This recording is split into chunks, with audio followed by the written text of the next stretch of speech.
va basculer avec lui. Est-ce qu'il dénonce l'enfant parce qu'il y a le GSM ou pas? D'accord. Ça, c'est le truc important. Faisons-le peut-être un chouïa plus agressif. Oui, mais là je l'ai fait pour ces techniques. Quoi. On va essayer de faire des plus on peut pas, il ne faut pas le répéter 45 000 fois parce qu'après ça... Il n'y a personne qui peut bouger derrière la porte dans le couloir. Il y a personne. Ok, il y a quelqu'un qui est passé. Donc on se met dans le couloir, personne ne passe pendant la prise. Et on va y aller tout de suite, merci. Merci. Alors mettons-nous juste en position finale qu'on vérifie le cadre, s'il vous plaît. Voilà, ça c'est pas mal. Attention, on fait le silence s'il vous plaît. Attention. Tout le monde. Moteur pour le son. Silence partout, moteur demandé.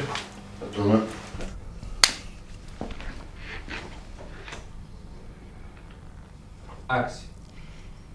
Si vous comptiez sur lui pour vous sortir de là, c'est mal barré.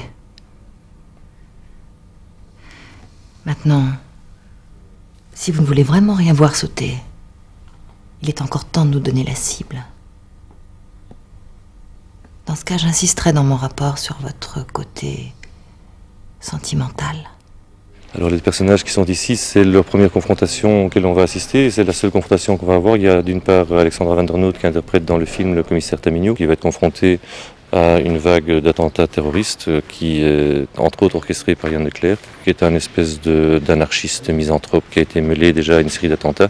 Lui seul sait qu'en fait il fait semblant, lui seul connaît sa propre morale par rapport aux choses, mais il va être amené à aller un petit peu plus loin et être en contradiction avec ce qu'il a dit, entre autres par rapport à l'enfant qu'il a recueilli, qui est en fait à l'origine de toute cette aventure. Vous avez repéré le gamin? Pas encore.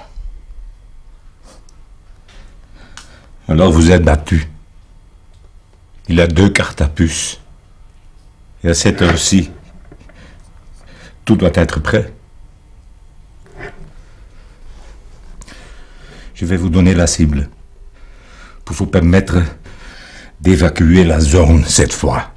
Je ne veux plus de morts. Je vous écoute.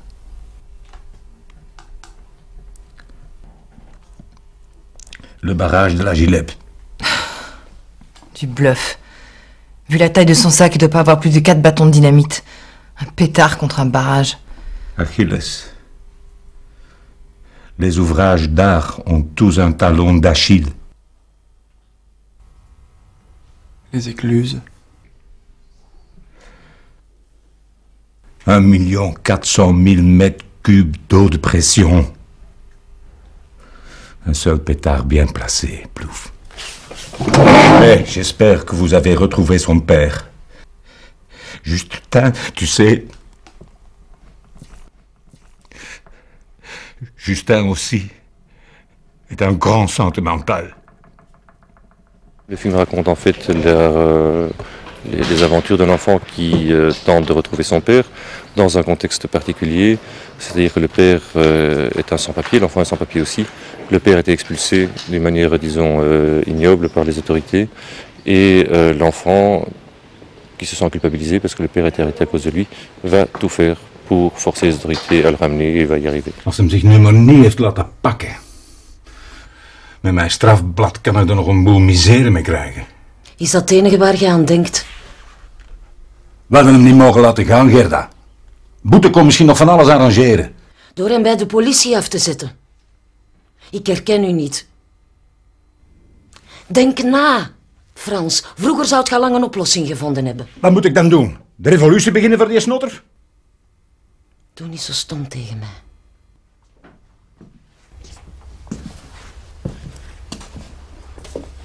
Ton avocat a raison. Je dois aller à la police. Vous pouvez me conduire demain? C'est vraiment ce que tu veux?